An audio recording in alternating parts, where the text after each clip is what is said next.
Hey, Ghost Machine fans, this one's for you.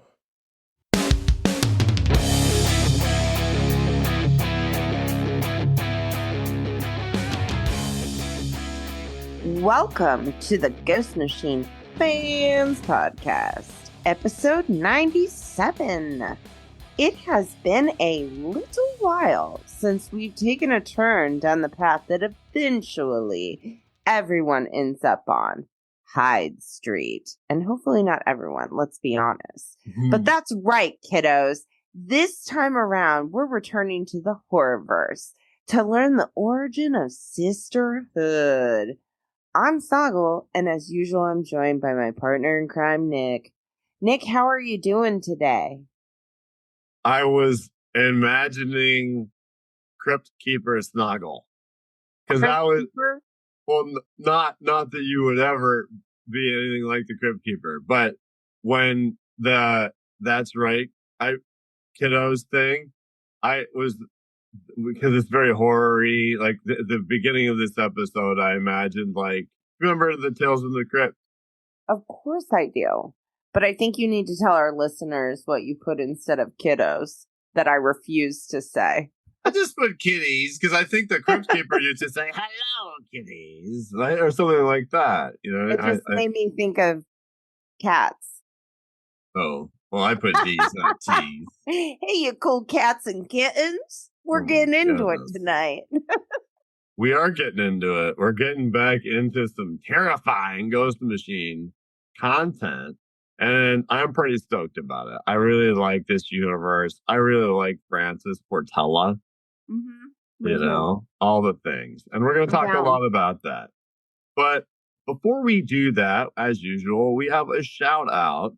And this time it is in recognition of someone out there who is just filled with Ghost Machine enthusiasm. And that is Don.Comics.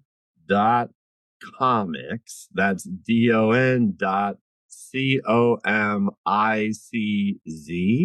on Instagram. And this fella, let me tell you, he talks about all different types of comics, but he does espouse himself as a very, very enthusiastic Ghost Machine fan. And I believe his like icon for his thing is a Gary Frank Geiger joint of some sort.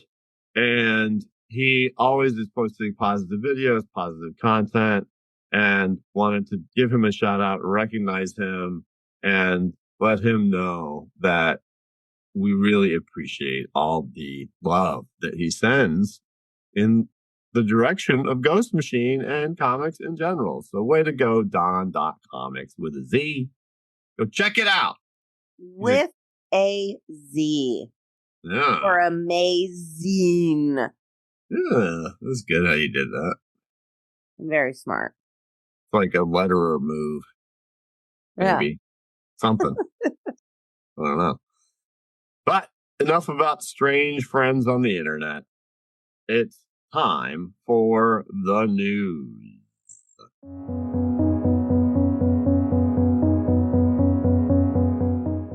Today is Wednesday, February 25th, which happens to be the release date for HYDE Street number 10, the very issue we are deep diving into today. We are also excited to say that next week we'll be interviewing Ghost Machine Editor-in-Chief Brian Cunningham on the show. We are hyped. I am ecstatic. And that is our news. We are ecstatic about that. I had the pleasure of chatting with Brian for a while this past weekend. And we were preparing for the show. And man, I got to tell you, his background is a comic book fan, just dream, let alone my generation specifically. The guy was an intern at Wizard Magazine starting with issue 2, eventually made it all the way to editorial. Then he worked at DC for 12 years, and then he's been working with Gary and Jeff on Geiger and Junkyard Joe content since it was Mad Ghost. Like, what an amazing career. He has such cool stuff to talk about. What you don't know, Snoggle, is that Wizard Magazine was the premier fan magazine in the 1990s. So when all these independent creators that went out and made their own comic book company called Image did that, there was this magazine that was really putting the fans in touch with them and the events and helping us and then glorify it all to the public. And that's what it made it, that a lot of that era, what it was and beyond. And they had a price guide and they had like the top 10 comics and all that. So suffice it to say that Brian being such a significant part of that alone would be enough of a reason to have the privilege of him coming on this show, let alone the fact that he happens to be Ghost Machine's editor-in-chief. Ooh, buddy. It's going to be a good one. It's going to be great. Really excited about it. Me too. So let's talk about HYDE Street number 10. Lots of covers for HYDE Street number 10. We're going to run them down for you right now. See which ones you picked up at your local comic book shop. There are 5 covers. Yeah, I mean 5.5 because there's a black and white version of one. Oh, yeah, I guess, yeah. However you want to look at it.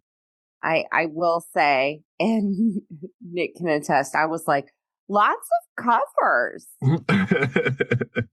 It's a combination of, a release event and then the tail end of a series of ratio variants happening at the same time. So, but the A cover is standard fare in the sense that it's Yvonne Hayes, Danny Mickey, and Brad Anderson. So even though Yvonne is not the primary artist on this issue, he has been obviously on like the flagship issues of HYDE Street.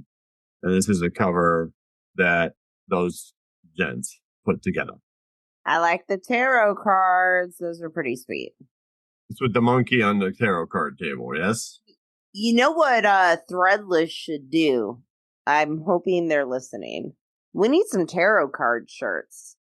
Just the tarot. Yeah, that'd be, like HYDE Street tarot card shirts from Sisterhood. Yeah. 100%. Like the one with the doctor and the gym queen. Like that would be, that'd be super sweet.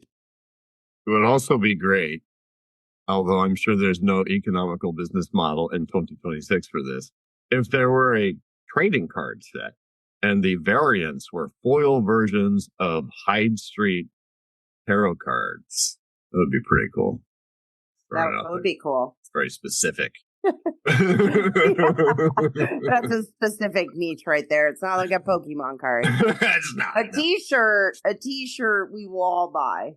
There you go. Hear that? We will all buy it. So at least Nick, Bruce, Becky, and a few of our friends will buy it. Make it. We'll do it. I dig it.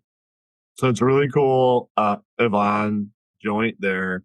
The B cover, though, is Francis Portella, the main artist on the book as well, with Brad Anderson. And that's all Sisterhood and her sister, right? I don't know. That could be a spoiler.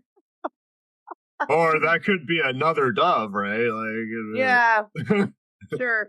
Although I will say this, I really like how the Dove is kind of menacing. Well, after this issue, the Dove seems a lot more menacing than before. I'm just saying. That Dove looks like it's giving you a stare down. You know what? You're absolutely right. It does have a very... Sisterhood looks very nice and smiley and like inviting, and the Dove looks like she's gonna peck your eyes out. Sisterhood looks straight up like the evil queen. Yeah, but in like a nice inviting, like come into my web and I'll eat you way. Okay. Yeah. Like a nice inviting, come into my web and I'll eat you sort of way. Yeah.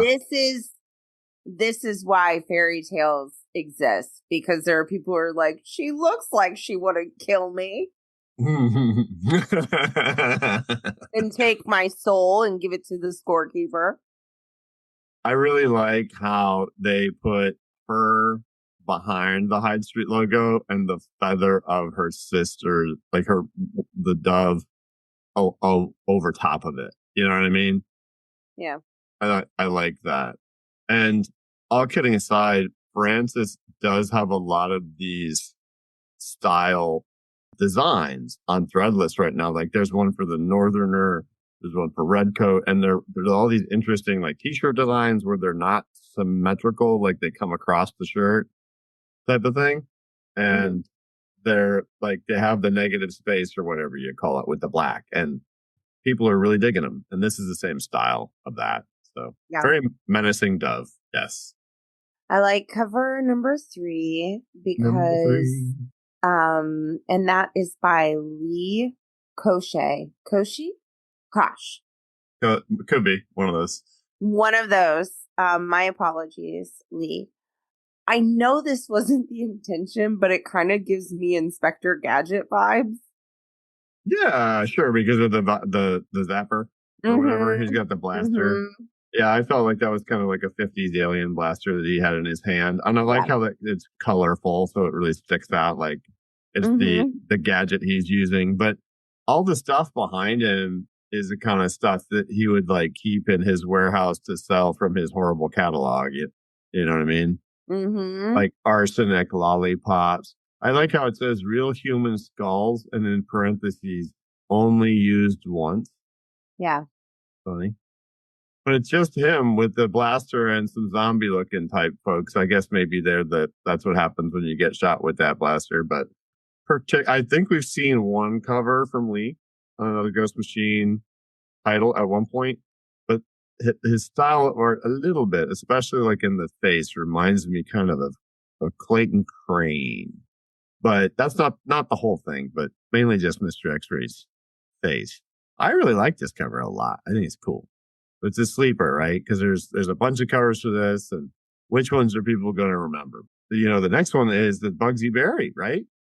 Yeah, I think it's time to have breakfast. I mean, this is like probably, well, I guess the first one was the hardest one to find because not everybody ordered the first one. So it's the 1-for-20 ratio variant Ghost Machine fans done by friend of the show, Sean Von Garman, and new daddy. He's been posting lots of pictures of that young lady, his baby all over the internet. Congrats to Sean. You know, hope you're having fun. Hope you're getting some sleep. Hope she's getting some sleep. And Bugsy Berry is the final of 4 1-for-20 ratio variants that came out for HYDE Street, the last 4 issues of HYDE Street. And these were cool. You could get them on t-shirt too. I've got the Creature Crisp one for a t-shirt, and I'm pretty happy about that. I was pleased with myself with that buying decision. Yeah. So, yeah, very cool. Probably won't be super easy to get that one. You might want to make sure you get your hands on it. It'd be cool to have a full set. Get your pinchers on it. Because that's what he's got. He's got a pincher. He does. But then there's those Youngblood covers, right? Those are the other 2. So you don't know it, as far as I know, but this giant dude that's behind Cranky. So like Cranky is standing there with a upturned slingshot wearing his scouting uniform, which is profoundly appropriate. Like I've seen a whole bunch of scouts do slingshotting together. Trust me, you can make some pans clang. And he's over top of him with like massive 90s weapons and with more massive 90s weapons on his back and his knot skull necklace and his face painted is Chapel from Youngblood and Spawn. Well, in this case, it's because of the Youngblood Returns variant covers that can't have come out, but you may know him from Spawn because that was a character that did cross over. Some of those companies did a little bit of that, and so Chapel was primarily Youngblood, but appeared in Spawn too. Yeah. And the funny thing is, knowing what I know about all that I know, Cranky probably could smoke him, but he is big, tough 90s epic metal action hero, dude. That's cool. Dude. Yvonne did this one. Yvonne and Brad and Danny. I like it. Yeah. And there's a black and white version, which is also really cool. Yeah. But, yeah.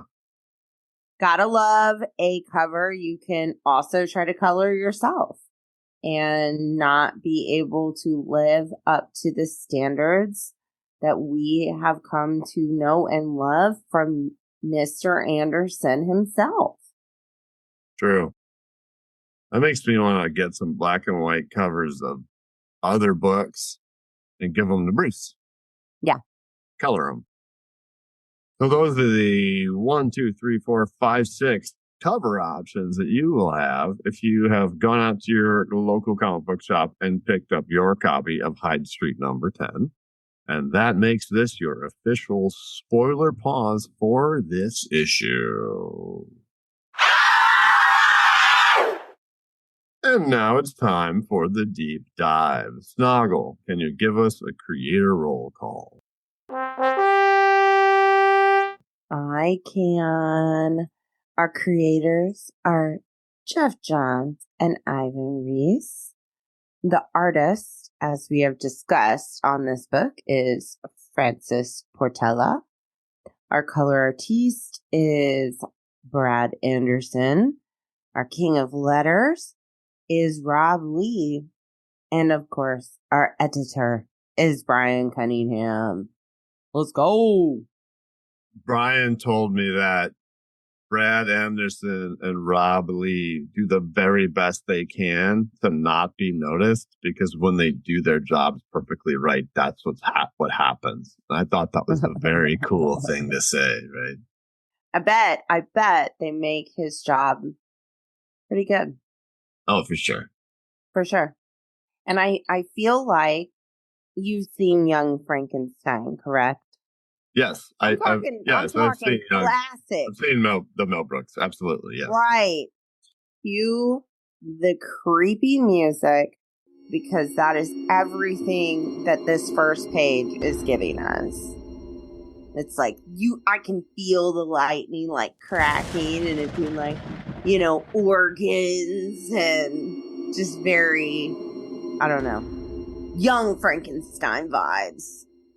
And it is especially appropriate because we're talking about the castle that the matinee monster resides in, that is backlit by the lightning you are talking about. Yeah. Why is this location so significant? I don't think that the Scorekeeper can see inside this castle. Why do you say that? I mean, as we go through the book, it makes it pretty apparent that it's somewhat of a hiding place, because this is where the matinee monster lives, right? Mm-hmm. And from what we've gathered is he's not playing by this Scorekeeper's game. Right.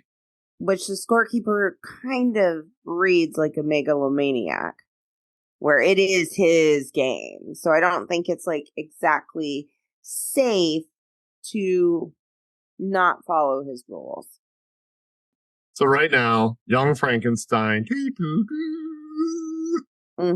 thunder, lightning, suspense, and what happened was Sisterhood did a reading, is the short version, and the Butcher's card came up, and that's bad, and that's mainly what we know, because then she ran to Oscar Oddman, aka the Matinee Monsters Castle, and said, let me in, I gotta talk to you. The card came up, and this is what is interesting about what you said, because as they're like descending a typical circular castle stairwell, she says into the dungeon naturally. Yeah. And what's cool, like there's also film equipment in one of the panels, so it's like you got to remember it's all Hollywood for him. So anyway, she says, take me to the Butcher of Hyde Street before the Scorekeeper knows I'm here. So, whether or not it's going to be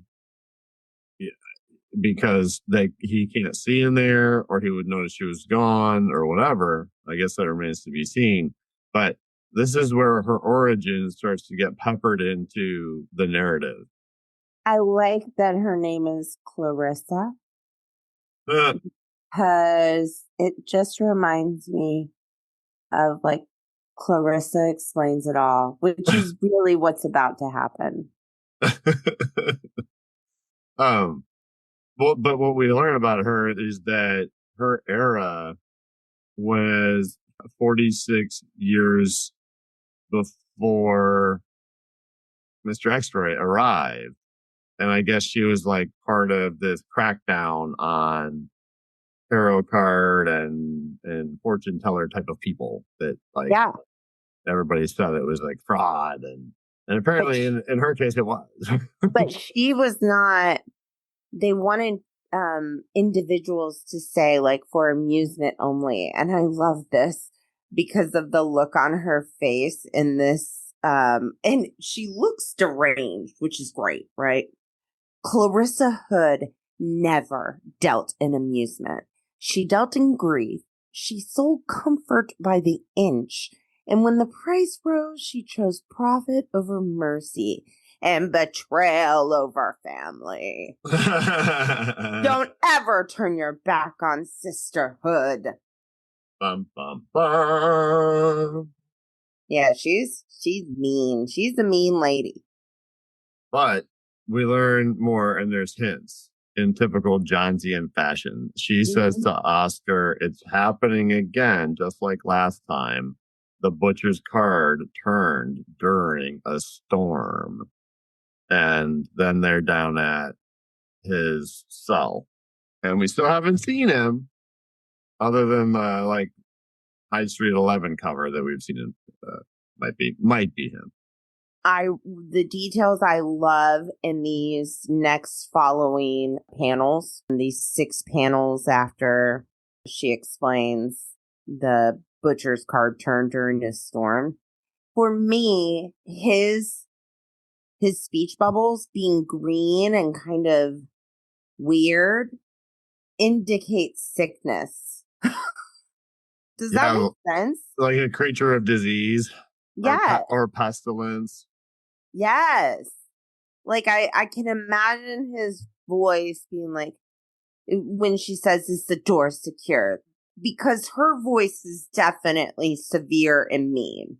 You can't be a Clarissa from 1920s with having a little bit of a pinkies up type snotty, tone to your voice. But his voice, I think, is like, "This store is sadly," like everything I'm gonna guess is like very nasally. There's a lot of decongestion going on. You remember when the Atreyu talks to the Gamork when he's injured? Yes. It reminds me of that. Yeah. Like the way he sounds like death or badness. Yeah. Oh, 100%. I think we're on the same page. But basically, we come to know that this beast or whatever, he's behind this door. It's interesting because you would think that he's some sort of beast, but when we get like a little side glimpse of him, he looks like a guy with a hat and like a mustache. But Sisterhood calls him beast. Because beast can mean like you're a beast. But think of it. Think of what, like, she still does horrible stuff to people, and she thinks that's what he is. So, like, whatever he is so bad. It's so bad. It's real bad. So, yeah. But there's a twist. There's a twist. Because he's obviously trying to like get in their heads and talk to them and stuff. And she's like, don't let that happen. I guess there's some, this is where they allude to the thing that happened between Oscar and her, which they come back to later. But then there is a twist, man, because she's looking at her tarot cards and she says, "That card, I've never seen it before. Who is this girl?" And it says the daughter, and it's Mr. X-Ray's daughter. Yeah, I don't know that I love this is going because it looks like for some reason either Mr. X-Ray is trying to get his daughter to him or she's trying to save him or something.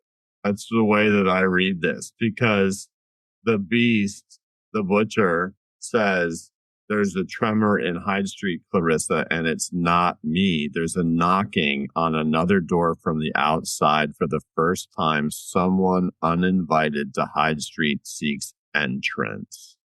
And his whole pitch is, if there's a door, perhaps we might use this to all walk free. Let me help, and I'll help you.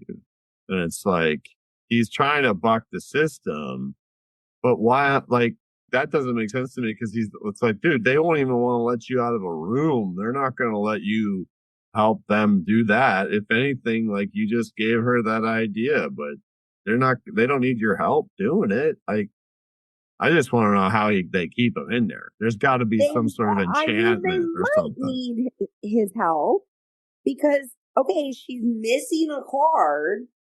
She says, where is it?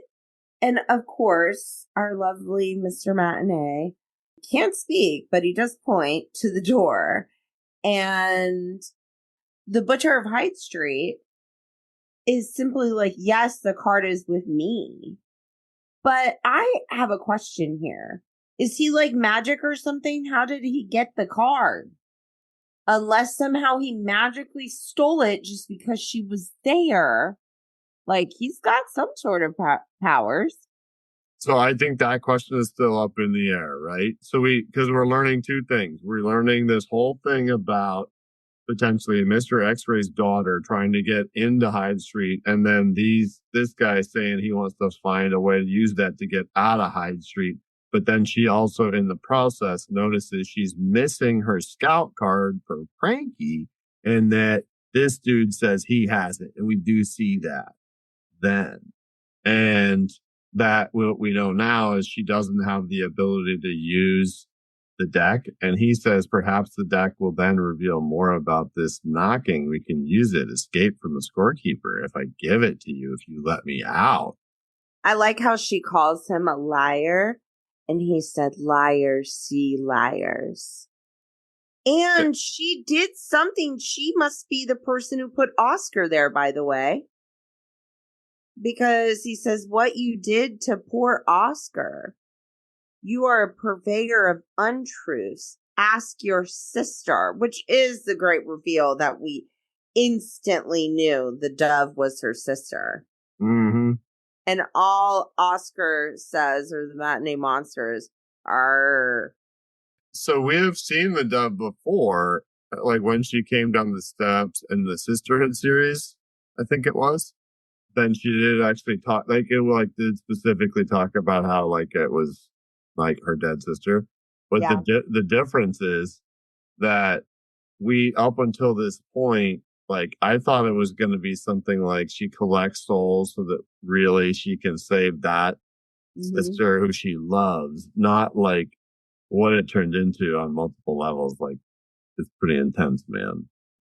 And then that's where he makes the kind of the same point I'm making. I thought she was like, just had a noble origin with the bird, and this was maybe her circumstances.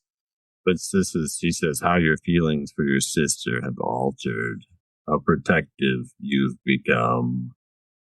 We were all so different before. I can't even do it. I can't even talk like I'm sad and depressed. I feel like it's like Eeyore with a severe evil cold. This takes us straight into Miss Hood's origin story and her sister, right? 1920. And as we recall, it did highlight that she focuses on people who are grieving. So I don't really love the fact, of course, you and I are parents. It doesn't make me like her very much that however, I guess, yeah, she's taking advantage of these two parents who lost their son, but I don't think she really told them anything bad. I don't know. We'll get into it.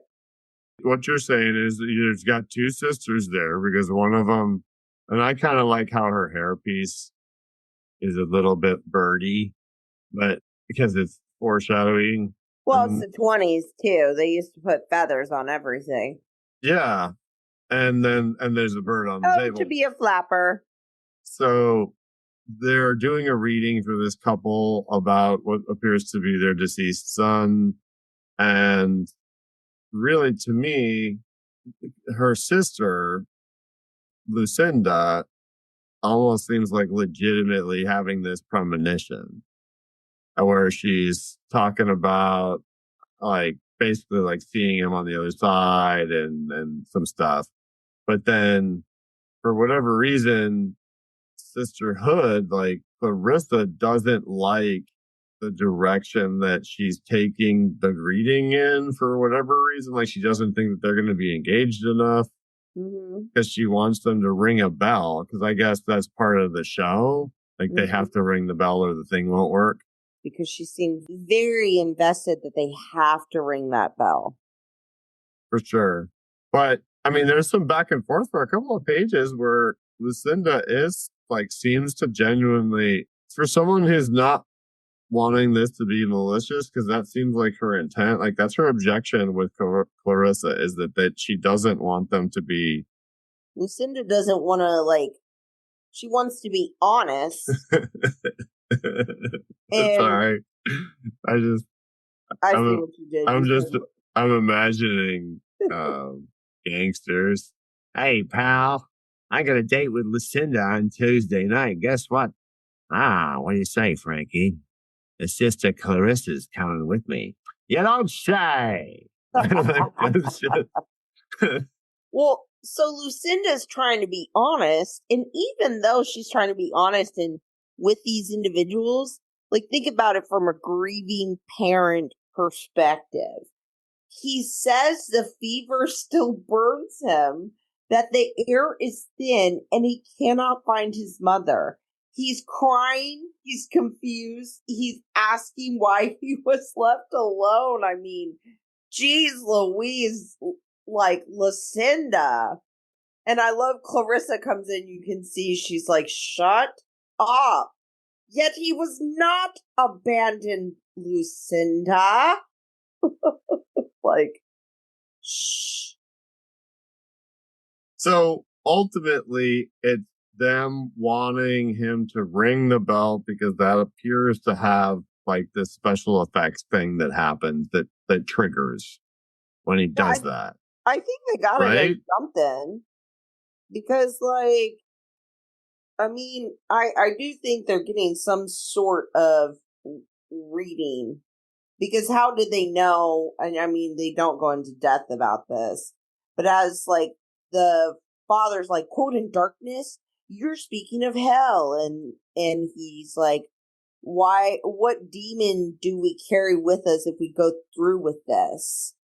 And then Clarissa comes in and says, your son wants to thank you for the red wagon you got him last Christmas, the one with the crooked wheel you repaired. He knows it wasn't from Santa Claus now. I mean, that seems like an actual real thing, and I'm not quite certain how they would have known about that. This isn't like our day and age where individuals trying to take advantage could just Google and find like a million pictures on the internet to bring up facts. You know what I mean? Yeah. That's my question then. Is it that Lucinda believes that she can use whatever actual, maybe she believes that she's got this in touch with the nether realm or whatever, and is really reading this or it's a way to help counsel people, but she feels like they can do it just up to that point and they don't need to do like the flashy thing that happens when you ring the bell. Well, I think the ringing of the bell does somehow, I don't know how, lower the veil. That's the thing I wanted to ask. Because they seem very adamant about ringing that bell. Like, who cares? They do, and when it happens, it seems like the whole panel goes to different colors, and she shoots up right and back, and then when she speaks just a few words, after she pulls aside her veil, it implies it's in red, and it's a different like font a little bit. Or I guess it's the same font, but it's just in red. And so to me, that typically would mean that some other entity is briefly speaking. Physically lifts up her veil too. And then they're crying. And so despite all the things that Lucinda said, the specifics, like you said, that Lucinda was able to give without the special effects, and I'm assuming without hearing the child's voice through Clarissa as a result of the bell ringing. So there is some legit magic, something going on here. I don't know. Like, There's something going on. I don't know. It doesn't. If they could really do it, why would they? Ultimately, Clarissa would like to streamline this process a little bit more, is what it comes down to, I'd say, right? Well, and Lucinda, like Clarissa's telling her, you have to give the customers what they want to believe, not what you believe. And this is what I do think is very interesting, because again, I do believe this is Lucinda's point of view, where she says, I thought easing their sorrow was the point. But nothing that woman said during this would have eased my sorrow. You mean because she was almost like so detailed, it was like just bringing up painful stuff? Oh, she's just like, he's cold. He misses his mom. Jeez Louise. I'd be like, why am I here? Well, ultimately, Clarissa is saying that Lucinda was being empathetic, and she wants to go for grief and resolution because she feels like that will open wallets faster. Yeah. But it's the both of them that end up ambling down the street. So I do think they are speaking to the dead, though, because Clarissa says you tried to scare them out of the parlor, didn't you? You wanted them to go. And she says yes, and basically, like, this started out fun. It was a laugh. But speaking to the dead, grieving parents, and Clarissa, this is where we know it's all about money. She's like, yeah, but they pay more. And she says, we provide a service. I mean, what I said, we ease sorrow, even if it's only for an hour. That hour still matters. I do. You know what I think is interesting? And I can't believe I'm saying this. But in the instance that we're seeing, I don't exactly disagree with Clarissa. Sure. Because those people left like, oh, he's okay. You know what I mean? The other way, if they would have just talked to Lucinda, they'd be like, our baby, I don't know. It's a lot, but it's just enough for us to say, okay, I see the origin story for sisterhood. Now, what's going to happen to Lucinda, and how does she end up devoured? I'm sure it'll be like a graceful sacrifice where she has to help out or something like that. I don't know. But I like how subtle. You don't even see the whole HYDE Street sign as they're turning onto it. Yeah. That's pretty cool. I imagine like Lucinda says, and what would the devil say? And all of a sudden it's like, boom, lots of doves, and they're in front of the Scorekeeper. Yes, in his eyes. Yeah, it's really cool looking drawing, man. And it's interesting that she says, and what would the devil say? And then the two panels, and then that full single page spread, and it's him saying, welcome to HYDE Street, which implies like he's just from like a pacing standpoint, to me, that implies like he's the devil. I get the impression he's more like the lord of this purgatory. He told them about heaven, he told them about hell, and this is the like third place in between. And he is the man that reigns as its God and its devil. I just want to know why there are whispers HYDE Street's road was first paved in 1773, not long after the choosing began, a resident once every decade. Not to rule, but to deliver. I'll be honest. I was hoping it went back a little farther than that, but that makes me feel like, man, Hyde Street would be probably too much of a divergent turn for the world of the unnamed. But when I saw that, I was like, man, that's right around a lot of stuff that happens in the world of the unnamed. But it was like basically the year that led up to the American Revolution. And then there's a bunch of names, though. It's cool because when they're taken on Hyde Street, it would have been in 1920. So the people that were still there were a little different than what we've seen. There's like Nanny, Nursey, the colonist, blood hair. The butcher's on there. 1773 is like kind of this rebellious shift in history. And on the sign, it says Sisters Hood. So it's the two of them that go through this, that they just end up in the state that they end up as a result of. So tell us, walk us through what happens here magically. Like in the moment, the scorekeeper is saying that one of you will serve Hyde Street, the other sister will be counted and consumed as just like another victim. You know, this is the plot twist, which makes this dude kind of evil. I mean, we already assumed he was evil, but here we go. Basically, you know, Lucinda's like, save Clarissa, consume me. And Clarissa is really like, I won't let you do this for me. Lucinda, this isn't for you. We've both done bad and awful, cruel things, but you're better at it than I am. And I think there is like true love here, like sister love. Like, hey, we're both bad, but you definitely are more bad, so you should do it. You know, you'll find a way out. And basically, she just decides to do it. And he says, very well. And I love this panel where you can see the motion of him, like, you know, magically moving his hand to make the motion begin on, gosh, turning this chick into a bird. Oh my gosh. And what a freaking amazing use of black, white, gray, and just a little bit of red. I know.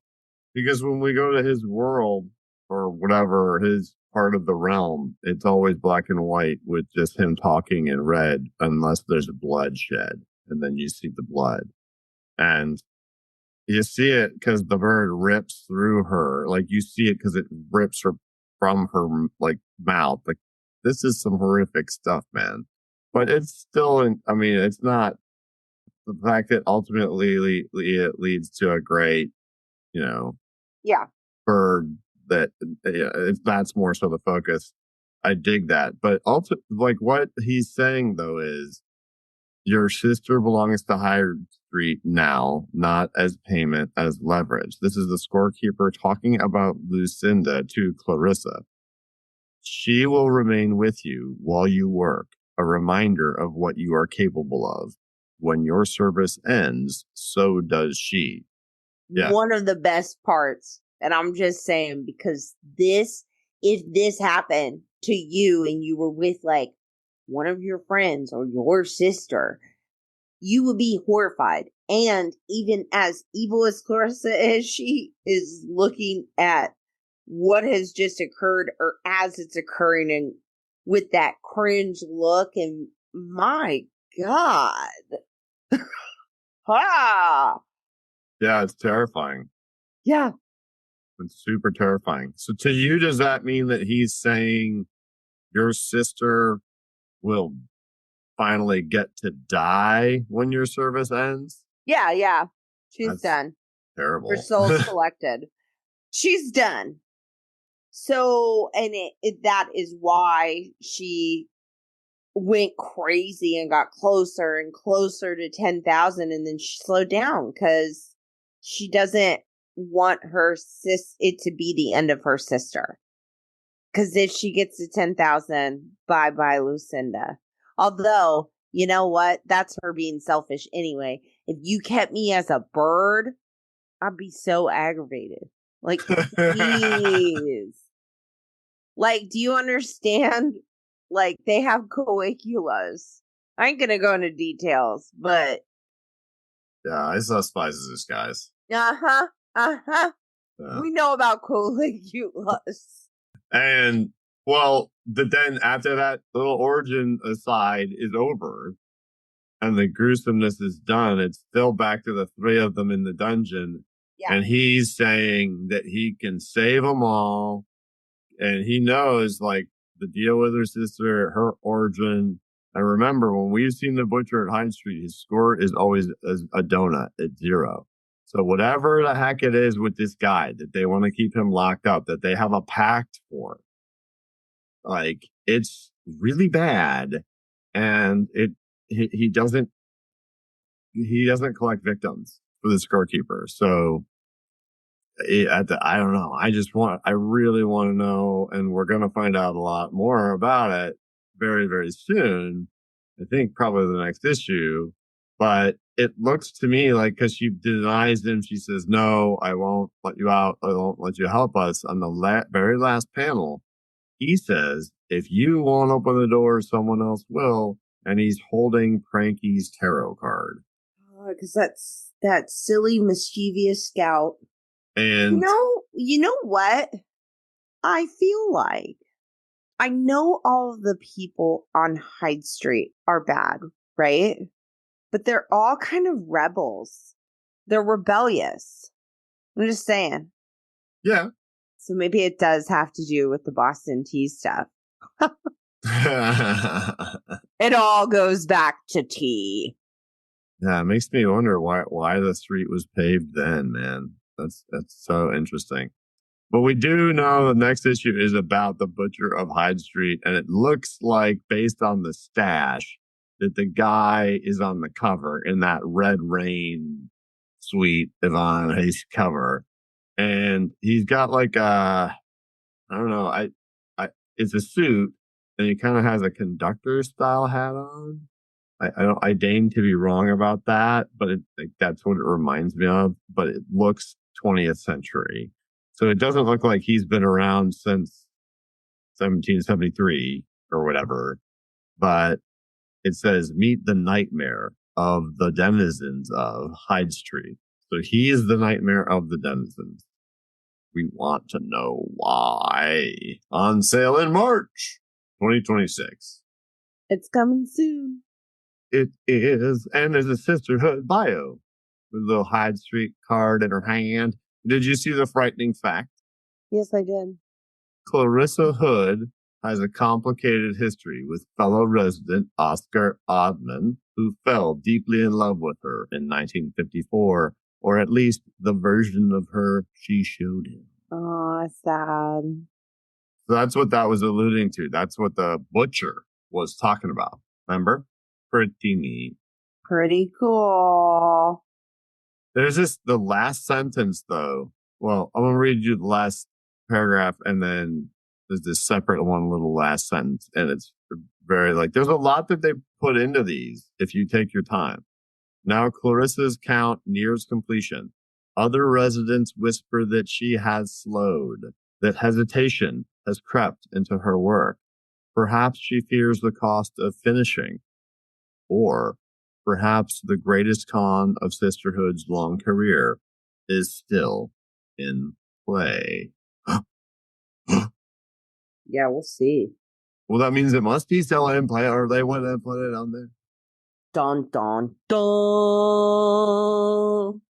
And then there's another cool, make sure to clip out your coupon for your Bugsy Berry cereal on the next one.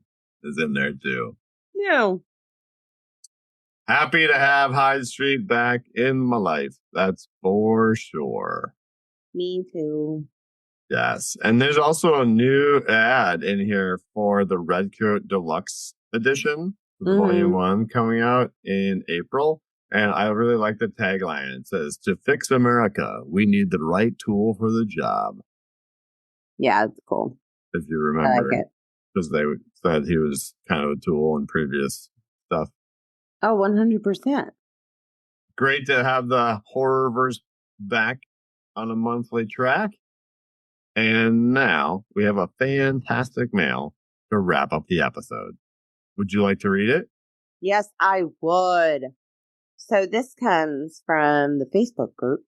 One of our fantastic Ghost Machine fans, Josh, asks, it has been mentioned that Mad Ghost Productions was started as a Kickstarter. Cannot find any information about this. Where is the Kickstarter thing coming from, and why can I not find it? Nick Wilson, explain. Yeah, so this was mentioned early on, and it was incorrect. I have a thought. Are you familiar with the Mandela effect? Yeah, I don't live under a rock.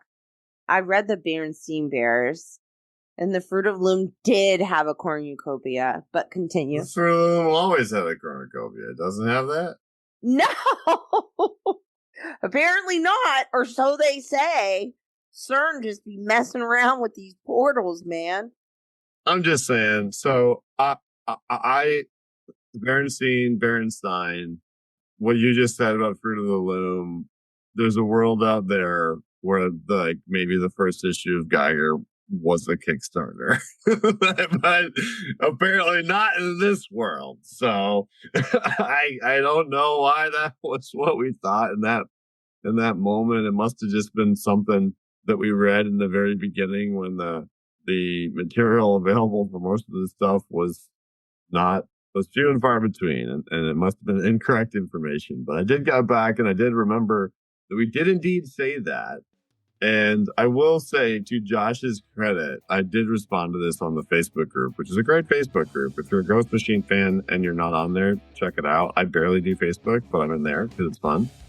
And I responded to this the same way, and nobody gave me a hard time. So awesome testament to our wonderful Ghost Machine fans community and how it is growing, and y'all rock. I'm just surprised nobody said something sooner.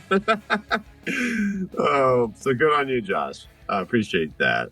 But if you would like to send us a fantastic mail, you can do that by emailing ghostmachinefans@gmail.com, or you can DM us on Facebook or Instagram or those places. And if you'd like to check out all of our other content, you can do so by going to www.ghostmachinefans.com, where you'll find all of our social things, our wiki, and our Discord invites are on the announcements on Reddit and Instagram. And thanks so much for joining us tonight on this very spooky episode of the Ghost Machine Fans Podcast. Ooh.